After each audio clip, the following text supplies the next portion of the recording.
Joining me is BJP MP Aparajita Sarangi. Remember that she is also part of JPC committee on Waqf. Ma'am, today also the meeting of the committee took place. What actually transpired today in today's meeting?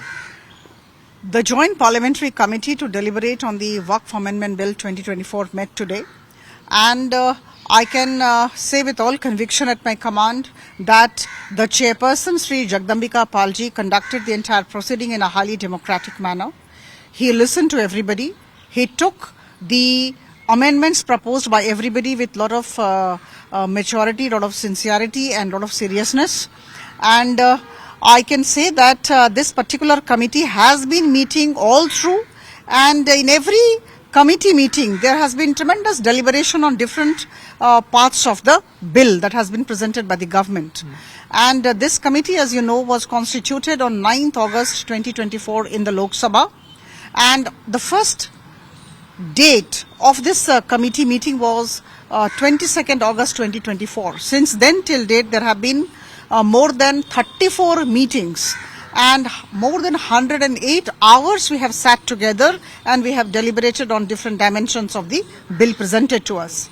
And I'm very glad to inform you that about more than 284 organizations from all over the country had been invited and had been heard, and their opinions have been given respect. Besides this, the Joint Parliamentary Committee members under the leadership of our chairperson have gone to different parts of the country, and those organizations which were not able to make to Delhi were heard in those states. And in fact, that is why I can say with a lot of satisfaction that this Joint Parliamentary Committee did the entire thing in a very democratic manner, and we listened to everybody. We gave importance to everybody's opinion, and today, in fact, the amendments were moved. This was the day for moving the amendments. As you know, there are 44 clauses in the bill of 2024 that has been presented to us by the government. Now here, as far as the opposition members are concerned, opposition MPs are concerned who are part of the Joint Parliamentary Committee, moved about amendments in respect of 43 clauses out of 44 clauses in the bill. And as far as we are concerned, the NDA members of the committee are concerned. In fact, we moved 24 amendments in respect of 16 clauses out of 44 clauses. And their number, of course, was 10 and we were 16 in number. And the chairperson went for voting by raising hands. And as you would expect, 10 members, so all their proposed amendments in respect of 43 clauses were turned down, got defeated. And as far as we were concerned, I think we won the case in respect of 24 amendments with regard to 16 clauses. So I think that was it. And tomorrow, as the chairperson has said, the bill would be given a different shape. It would be revised, keeping in view the amendments that have been accepted. And then thereafter, the bill would be circulated among all of us for reading. And on 29th of January, as told to us by the chairperson, we would be meeting again and the procedure of adoption of the bill will be started. You just said that all the deliberations have taken place in a democratic manner, but the opposition members who are part of the committee, they have been since day one claiming that the committee chairperson, the members are now adopting undemocratic way. What do you have to say on that? To every action of Prime Minister Modi, there is an equal and opposite reaction by the opposition. And you remember what happened after Article 370 and Article 35A had been decided to be kind of, said goodbye to.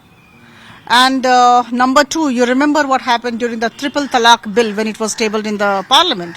So I think these people are used to. A couple of months back, when we were in the committee meeting, you remember how Kalyan Banerjee ji had broken the bottle and thrown towards us. So I think this has been going on. The opposition cannot accept anything very constructive being done by the government, and they create a ruckus. Today also they try to create ruckus, and every meeting they have been trying to disrupt the proceedings of the meeting, which is extremely unfortunate.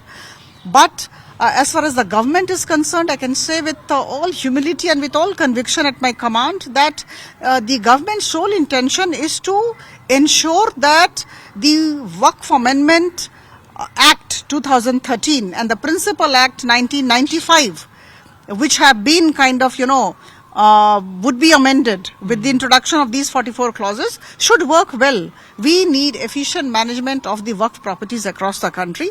This is the only intention of the government. When can we expect the act to see the day of the light? No, see, I mean, there is a procedure and we cannot go against the procedure. We cannot, we have to respect the procedures as laid down. And that's why I said that on 29th of January, as the chairman has said, we would all be sitting together once again to go for the adoption. The procedure will be adopted and thereafter it will be presented to the Honorable Speaker for further course of action to be tabled in the Lok Sabha if he considers appropriate. Thank you for speaking to us. So tomorrow the bill will be circulated and then the further procedures would be followed.